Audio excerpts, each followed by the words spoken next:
What you are seeing here are detainees of the Xinjiang internment camps, which China refers to as re-education camps.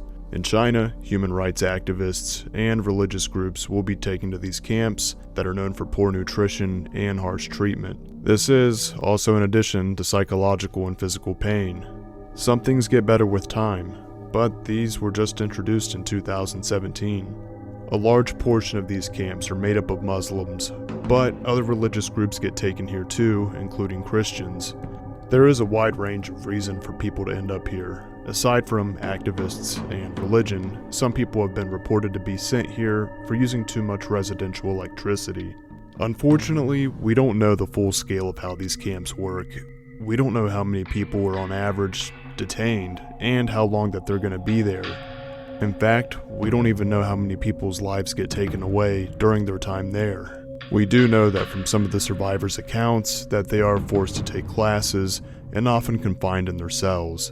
A detainee's stay heavily revolves around the use of propaganda, or as some might say, having your identity stripped and being brainwashed. The UN had a vote to debate the issues at Xinjiang concerning human rights, and it was rejected by a 19-17 vote by nations. With that said, the discussion of these camps by the nations has been denied. This means that the UN will not hear out the complaints of the camps concerning basic human rights. As of this upload, these camps are still running today. This is a family photo taken in 2003 of the Whitakers. And while this may seem like a casual photo, it's far from it. The man on the right is Bart Whittaker, and he had just hired an assassin to eliminate his family the same evening this picture was taken. Bart had just graduated college, and while his family were excited to be out with him in celebration, he was more concerned of the debt he was now facing. The only person to survive from this photo after it was taken would be Bart. In fact, Bart didn't actually graduate his exam, but told his family this so they would come celebrate with him. After this dinner, they all headed back to the same house where Bart's friend was waiting with a ski mask and a gun. Bart would stay behind and say he needed to get a cell phone from the Yukon that was parked in the driveway, and his family would head to the front door where the assassin was waiting on the other side.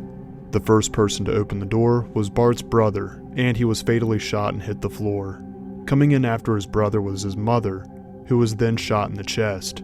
And although she hit the floor and survived for the moment, she wouldn't survive the airlift. Right after his mother had been shot though, Bart's father Kent ran in and then he was shot in the shoulder, dropping him to the ground.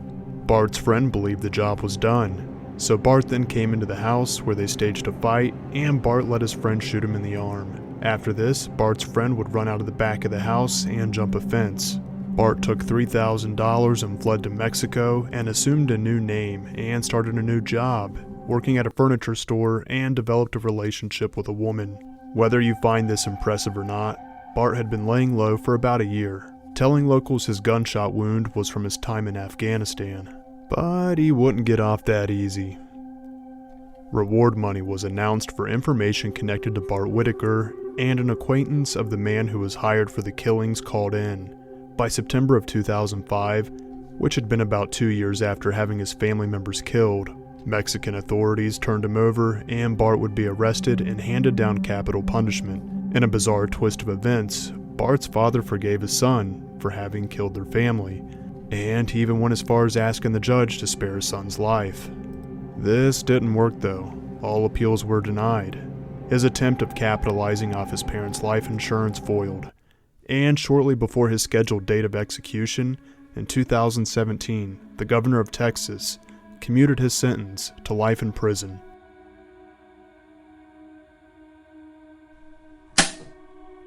This is an abandoned house that was used for multiple killings in the 1990s by a man named Nathaniel White in the state of New York. The desolate house has a barren and vast setting that suited White's preferences for victims, so if they tried to escape, they would have limited options. White was raised in New York, graduating in 1979 and serving briefly in the Army from 1980 to 1983. He resided just outside of Middletown, New York, a close location to where he would kidnap most of his victims. A heavy criticism of the justice system in this case is that White's first known serious offense was for abducting a 16-year-old girl. Before he was set for prison, he pled guilty to a misdemeanor for the abduction, which would get him out of 1 year of prison and set him to 1 year parole. There are a total of 6 victims, and they were all female. While White took several of them to this abandoned house, their bodies would be placed in different locations. Juliana Frank was 29 and pregnant with her 3rd child. Her body would be placed on railroad tracks. She would be the first victim. Christine Klebb was White's niece. She was only 14 and would be killed by White. Laurette Revere was killed at the age 34 and found in her home. Angelina Hopkins and Brenda Whiteside were last seen leaving the bar in White's pickup truck that was set out for the abandoned house where their bodies would later be found. Adrienne Hunter was 27 and left behind 2 daughters. She was also found near the property of the abandoned house. These murders occurred over the span of 16 months before White would finally be caught and arrested and sentenced to 150 years to life. The Phantom killings occurred in 1946, yet this is one that remains unsolved. They did have a main suspect, however his fingerprints didn't match. I don't see this one mentioned much, so I wanted to touch on it. The lack of evidence could be a reason for why. I'm showing these few photos as they are clipped from the horror movie, Town That Dreaded Sundown, that is based off this event. I think it's fitting for Halloween coming up this month. Of course, it wouldn't be right if I didn't show what little real footage we do have.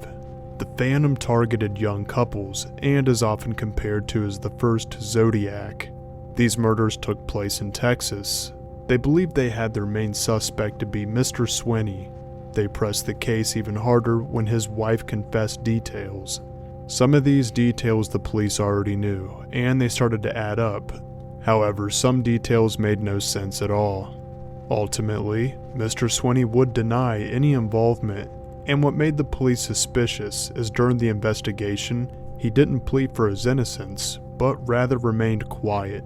He was let go after a DNA fingerprint didn't match. This case is yet to be solved. If you haven't seen the movie and want a Halloween classic based on a true story, check it out. Like and subscribe for more. I'm going to share some of the first vintage Halloween costumes in celebration of Halloween. Thanks for tuning in. Please leave a like if you enjoyed it to help more people see this. Take care of yourselves out there, and I'll see you next time.